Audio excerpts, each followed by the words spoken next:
Good morning, and thank you for joining me on the Path to Liberty. It's Monday, June 28th, 2021. And on this episode, I'm talking about the central bank. We've all heard that phrase, 1913 was a really bad year. But when we're talking about the Federal Reserve, which is the engine that drives the biggest and most powerful government in the history of the planet, we really need to go further back beyond 1913 and all the way back to 1791, to something that I've covered somewhat. I've done a few episodes on this, but the creation of the first bank of the U.S., the first central bank. I've got some background on the creation of that bank, of course, Hamilton and Jefferson. I've got a warning to kick it off on Precedent, a story from John Dickinson, the penman of the Revolution. I've got an update on Mike Meharry's great new ebook, The National Bank versus the Constitution, which is available just for TAC members today, and we're going to have it available more broadly in the near future. And at the end, I'm going to wrap up with James Madison, interestingly enough, tying this all together on the dangers of war to the public liberty. But first of all, before getting to that, my name is Michael Bolden. We broadcast live every Monday, Wednesday, and Friday at 9:30 a.m. Pacific time from here in my home office and studio in downtown Los Angeles for the 10th Amendment Center. Our show homepage has everything you need to follow this program, all the archives on individual episodes. We've got links and references so you can read and learn more. I've got a bunch of stuff to share with you today so you can do more research on your own time. I'm just scratching the surface on these episodes when I do them and share the information with you. You can find all the different platforms. Of course, we live stream on the mainstream platforms like YouTube and Facebook and Twitch and Twitter, but we're also on a number of other platforms that you really should check out just in case we happen to be gone from one of the mainstream ones at some point. There's Odyssey and Library, Odyssey.com, Library, LBRY, Library.tv. There's Gab TV, MeWe, Minds.com, and elsewhere. We're on all the podcast platforms you could ever dream of, but there's probably a few others that we really need to be on as well. Let me know if you've got one that you prefer, but we're on Apple Podcasts and Spotify and Podbean, iHeartRadio, TuneIn, Amazon Music, or whatever they call it these days, a bunch of them. And you can even find our membership program where you can put your financial faith behind our work for as little as $2 a month. And absolutely nothing helps us roll up our sleeves to reach and teach people about the Constitution and liberty and how to defend it in the face of a government that refuses to follow the rules than the financial support of our members. And speaking of members, I want a quick shout out to a few people, just a small handful of people who have joined us as members recently. And I want to thank everyone who helped me ring in a celebration or a commemoration of our 15-year anniversary over the weekend. There's James in Texas,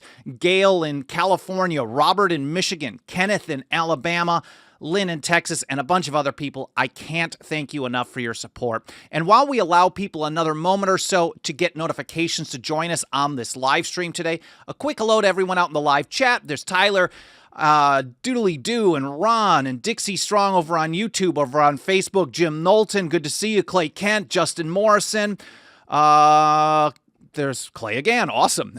Back to YouTube, Dwayne and Senator DT, Blue North Win, Ravioli Squirrel says, in the Fed. Dan Reed, I appreciate your message the other day. I guess you've got a new episode over at the Culinary Libertarian coming out today. That's pretty awesome.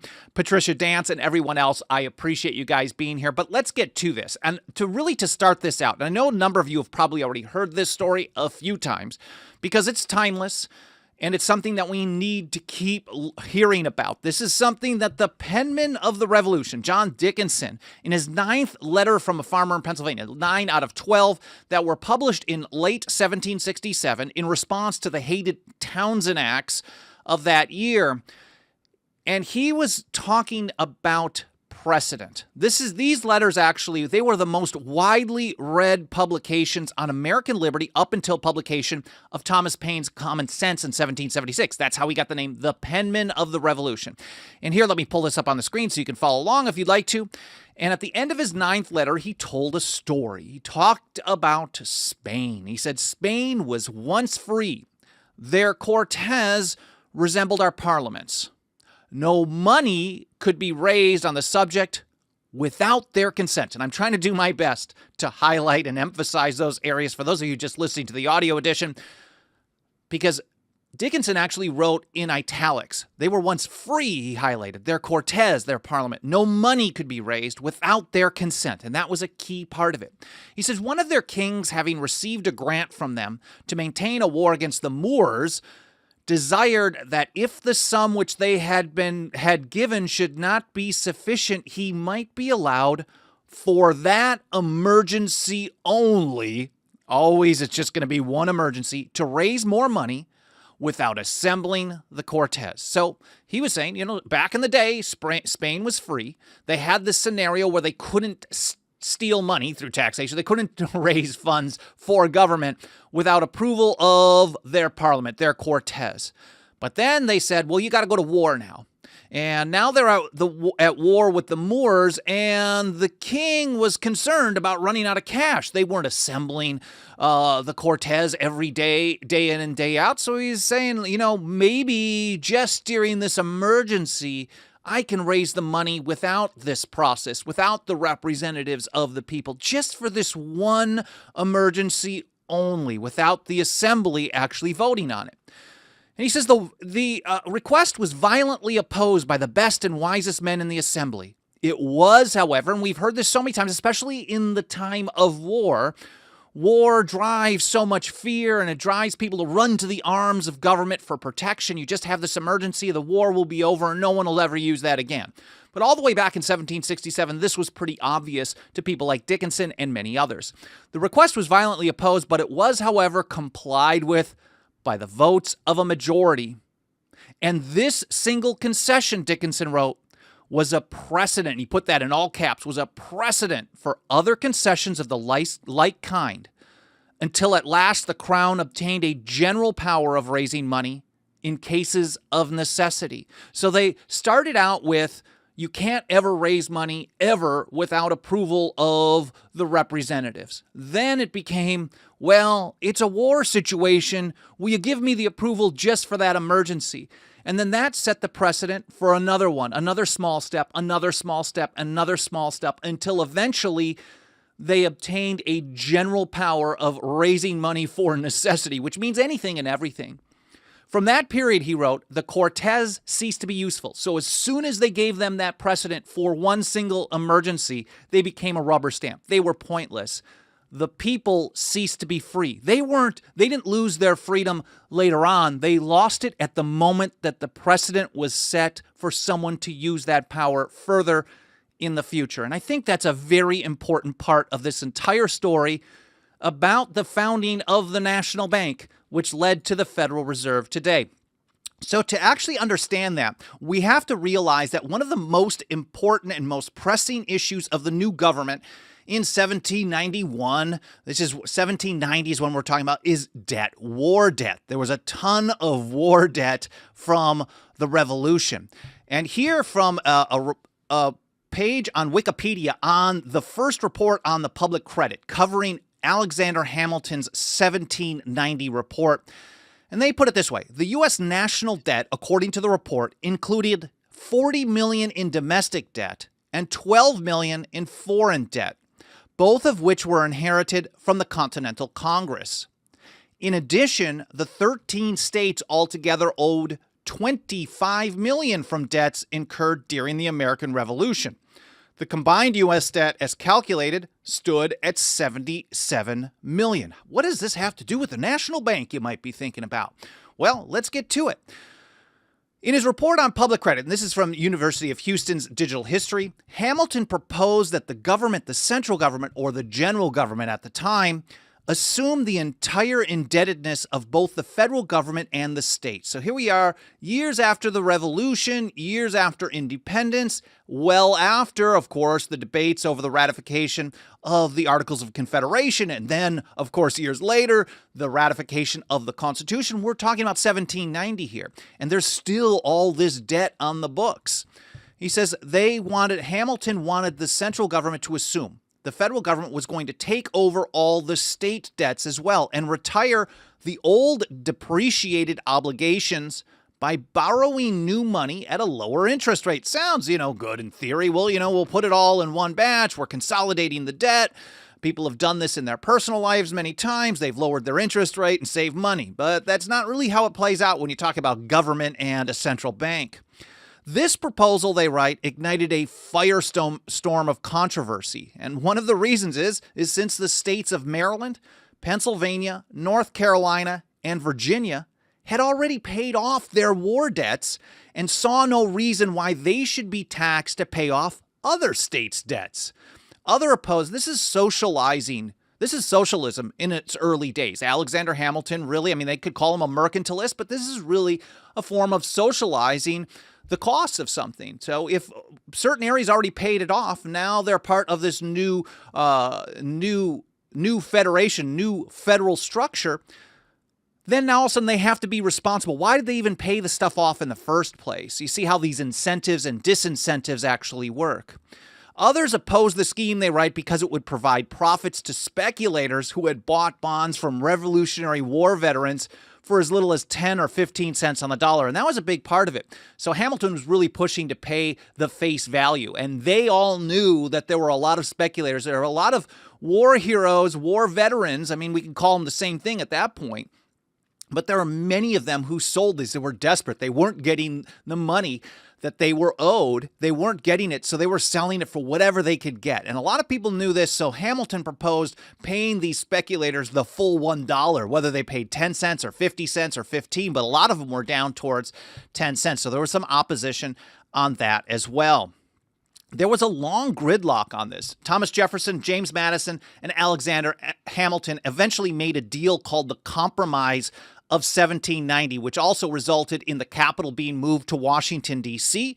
But from that, we ended up, in exchange, we got the Funding Act of 1790. And here from Wiki again, by the act, the newly inaugurated federal government under the Constitution assumed and thereby retired the debts of each of the individual colonies in rebellion and the bonded debts of the states in confederation, which each state had individually and independently issued on its own full faith and credit when each of them was, in effect, an independent nation. I wanted to add that as well because I was surprised that they actually included that. So they got this passed. They got this assumption of the state debts. But then they needed another tool to actually facilitate the federal government being in charge of that. And what does Hamilton do? He does a follow-up. The second report on the public credit. He got step one passed, but he wanted more. And if you actually look deeper into the history of this, Hamilton had been wanting a central bank and had been writing and talking about this even from the point when he was in his early 20s, around 24 years old. So many, many years this had come up in his work. So in December of 1790, December 14th, we got the second report on the public credit from Alexander Hamilton, also referred to as the Report on a National Bank. It called for the establishment of a central bank with the primary purpose to expand the flow of legal tender by monetizing the national debt. Don't glaze your eyes over on this. I used to when I hear that, but that's what we hear from the Federal Reserve much today. This is the precursor to the Fed, by issuing of bank notes. And that, now if we go to the Minneapolis Fed, the Fed itself talks about this quite a bit. They looked to Alexander Hamilton as kind of the founder of the central bank of today. Here from the Minneapolis Fed, an article says, a Bank of the United States would not only enhance the federal government's creditworthiness by issuing a currency suitable for payment of taxes, investing in war debt, and lending to the Treasury in emergencies, it would also, and check this out, expand the money supply. I think even people who don't pay attention to this kind of stuff today are recognizing that this is happening when they're actually printing bailout cash over and over and over. And then a few months later, we see that prices are going way up on really important stuff like gasoline and food and eggs and used cars are through the roof. And you combine that with a shutdown of business, and then you get a really nasty mess. But the expansion of the money supply actually lowers the value, the purchasing power over time, especially if it's backed by nothing. So they wanted to expand the money supply and provide credit to merchants and other businesses to foster trade, both within the country and across the sea. And again, from the Minneapolis Fed, here's how they put it. One of Hamilton's primary goals, and this was actually a highlight at the top of the article as well, one of his primary goals in establishing the bank was financing the country's war debt. Remember this war thing when I sum it all up at the end with James Madison, which included the debts of individual states assumed by Congress. So once they did the debt assumption, the funding, bringing that to the central government, to the general or federal government at the time, where they assumed the state debts, then they needed a mechanism. So right off the bat, this was always a tool to create a national bank, and Hamilton did get his way. Here from the St. Louis Fed, they put it this way. When Congress passed Hamilton's bill for a central bank, the first bank received a 20-year charter. When the charter expired in 1811, Congress did not renew it. However, the central banking system that Hamilton created lived on. His work laid the foundation for central banking in the United States, and many aspects of that first bank are noticeable in today's central banking system, the Federal Reserve. So this really was a precursor. A lot of the structure of it we find today, and of course, it's much, much worse now because once you establish that precedent, as John Dickinson told us, it's always going to get worse and worse and worse, even though they let it expire. Even one of the greatest opponents of it that opposed it in 1791 ended up signing its renewal in the second Bank of the U.S. in 1816, even though the same structure of the Constitution existed. Here's from Mike Meharry's article that we published this morning, How the National Bank Destroyed the Limits of the Constitution. He starts it out like this. The Federal Reserve is the engine that drives the biggest, most powerful government in the history of the world. Monetary policy run through the Fed, Mike writes, enables much of the U.S. government's excessive borrowing and spending. If the feds had to rely on tax receipts and borrowing that it could actually repay, because they can't repay what they've borrowed, not even close, that it could actually repay to fund all its unconstitutional wars, foreign aid, and domestic spending, it would be dead in the water. There's no way they could do all this stuff without the printing press, that is, monetizing the debt. The ability to raise revenue through taxation and free market borrowing would naturally limit the government. But with the Fed backstopping the borrowing by monetizing the debt, there are virtually no limits on spending. No limits at all. And Mike ties it together just like the Federal Reserve does. The Fed itself recognizes that it exists as an outgrowth of Hamilton's first Bank of the U.S. back in 1791, from 1791, that closed in 1811. And Mike writes it this way. While the Fed wasn't created until 1913, which was an incredibly bad year, 1791 was a really bad one as well. Its foundation was laid far earlier, in the earliest days of the Republic. And he points out that the first Bank of the U.S. was chartered on February 25th, 1791.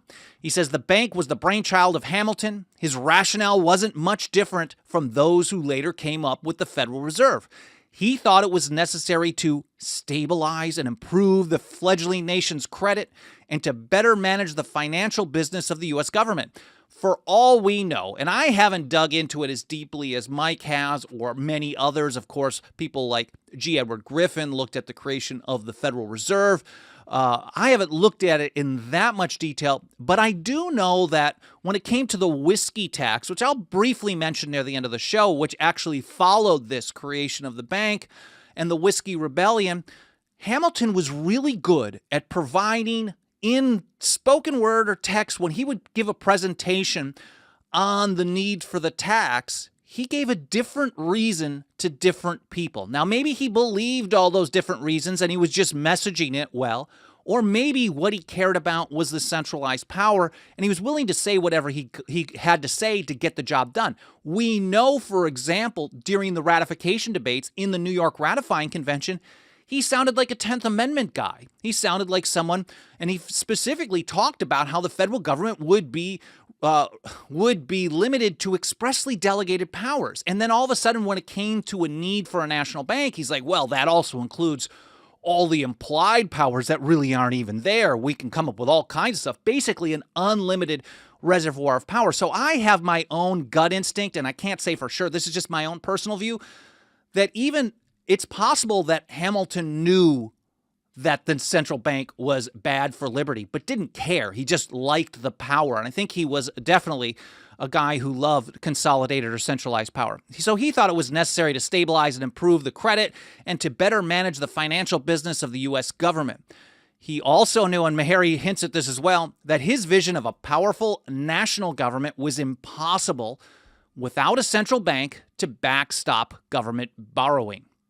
His plan sparked intense debate. We know this. It wasn't merely an argument about the need for a bank or the functions it should perform.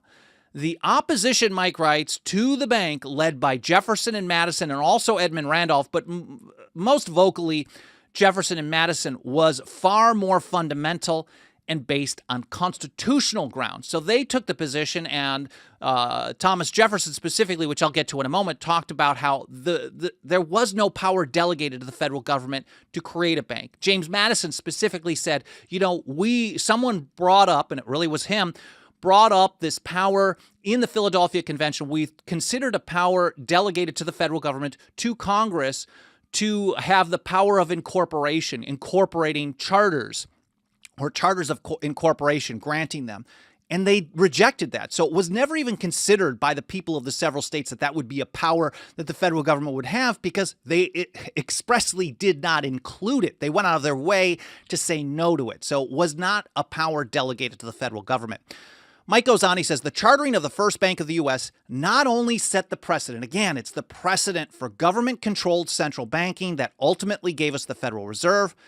It also sent the U.S. down the path to ever-growing power. And here's Thomas Jefferson, February 15th, 1791, during the heavy debate over the creation of the first bank of the U.S., and it's called the Opinion on the Constitutionality of a National Bank. He says, to take a single step beyond the boundary,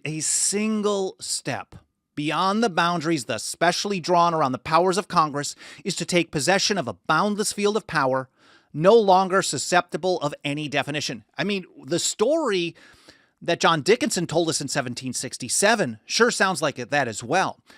The people, he said, didn't lose their freedom once the king had a general power to raise revenue whenever the king thought it was necessary.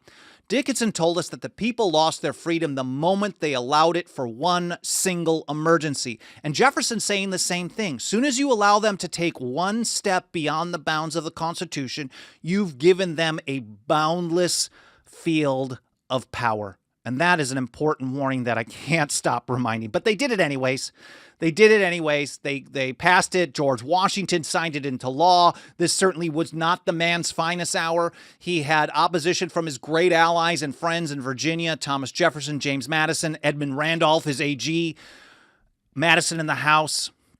But he signed it anyways. Maybe it was only just going to be for a short amount of time. I don't know. Maybe he was convinced. Maybe he thought it was necessary. I don't know.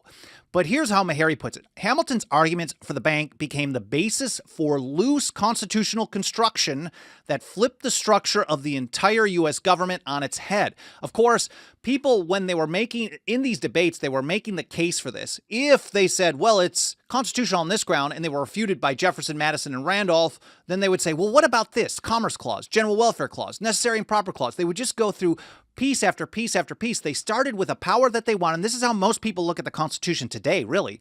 They start with some goal that they want, and then they try to ramrod it into some clause. They use some twisted version of it. They don't even care if it has any historical basis. They just treat it like a personal viewpoint, and if I have this viewpoint that I want done, and I think it's good, then it must be constitutional. And that's how most people treat the Constitution today. Politicians and the people at large, really as well.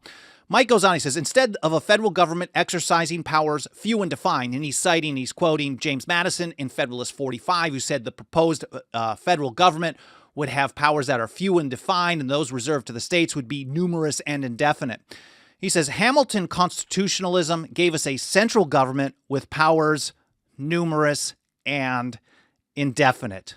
And so here Mike introduces his new ebook, The National Bank versus the Constitution. He says it digs deep into the arguments presented by Hamilton and the constitutional counter-arguments offered by Madison, Jefferson, and other opponents of the bank, such as Edmund Randolph. It offers a concise overview of the history of the Federal Reserve and the role of central banking in the United States. And I think this is a really nice summary of it. He says the story is about more than central banking. We're talking about this bank that doesn't even exist anymore. Then there's a follow-up bank, and that doesn't exist anymore. And now we have the bank today. But we have to understand its roots to understand how to defeat it. He says the story is more than about central banking. It's really a battle for the heart and soul of America's constitutional system. And he says if you understand the constitutional arguments against the first bank of the U.S., you will have a solid grasp on the constitutional arguments against much of the unconstitutional monster state we live under today. So it's the same arguments then. They weren't rejected properly then. They created a precedent which was built upon and built upon and built upon, and now we live under the largest government in the history of the world, even though we have probably the most restrictive constitution. It points out just what James Madison said in Federalist 48, that a mere demarcation on parchment, words on paper, just putting it on paper is not enough to limit power of government that leads to a consolidation of all into one. So really a dangerous centralized power. It cannot just be stopped by mere words on paper. And Mike says the National Bank versus the Constitution is available today as an ebook for TAC members. Print and ebook members or versions for the general public will be coming in the near future. We just have to get that put together. But I've got a link to this in the show notes for those of you who are currently members. I know a number of you join in on many of the shows. I will link to it in the show notes where you can just go directly to our special members site and download it. We have it available in PDF. There's a Mobi version, M-O-B-I, which they think they're kind of just pushing out, but you can sideload that onto your Kindle. But we also have EPUB, which you can look at Mac devices, iPad, iOS, Android, and others. So I will link to that in the show notes over at 10thamendmentcenter.com/path to liberty. Following up on this, just briefly, I mentioned the whiskey tax. Here again, this is from the First Bank of the U.S., the wiki page. They say to ensure that the government could meet. So now they assumed the state debts. So that became federal or national. Then they needed the bank to facilitate that. Then they needed something else. And you see how each of these precedents lead to something else that's very problematic. So to ensure that the government could meet both the current and future demands of its governmental accounts, an additional source of funding was required.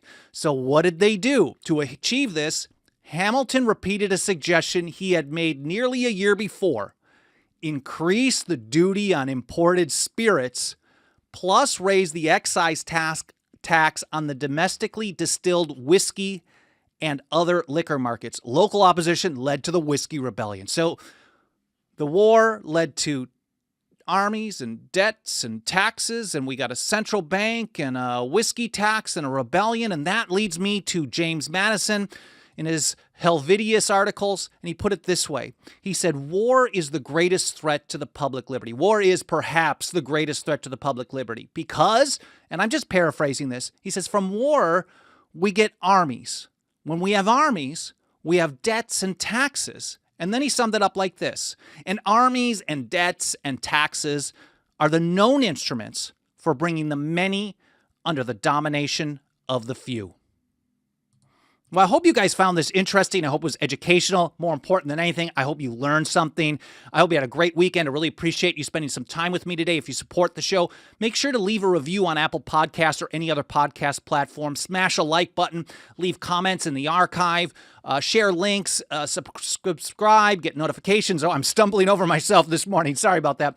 Subscribe, get notifications. All that stuff triggers algorithms of the mainstream platforms, and it tells the algorithm to show the program to more people. Of course, if you want to put your financial faith behind your work, we have membership cards for annual, 5-year, and lifetime members. We also have a monthly membership program that starts out as little as $2 a month over at 10thamendmentcenter.com/members. On Wednesday, I will not be doing a live show. Just a quick programming note. Wednesday, I will not do a live show in the morning, but I'm going to probably pre-record it on Tuesday night. So if you're on the podcast edition, you'll get that a little early, but I'll premiere it as a video on YouTube, Facebook, and probably, I don't know, a handful of others as well at the normal time at 9:30 a.m. Wednesday, I've got a personal thing to take care of. I'm also recording an episode, a long a long delay between episodes, but the Tom Woods Show, I'm going to be doing a 10th or Tuesday. I'm recording today for release tomorrow. We're covering 15 years of history with the TAC. Tom has always been such a great supporter and such a great friend,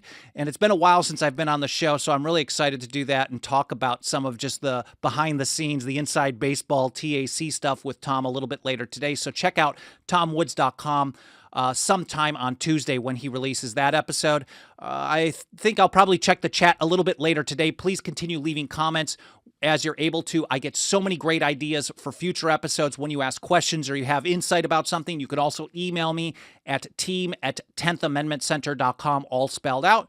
I really appreciate you spending some of your time with me today. I hope you have a great day, and I'll see you next time here on the Path to Liberty.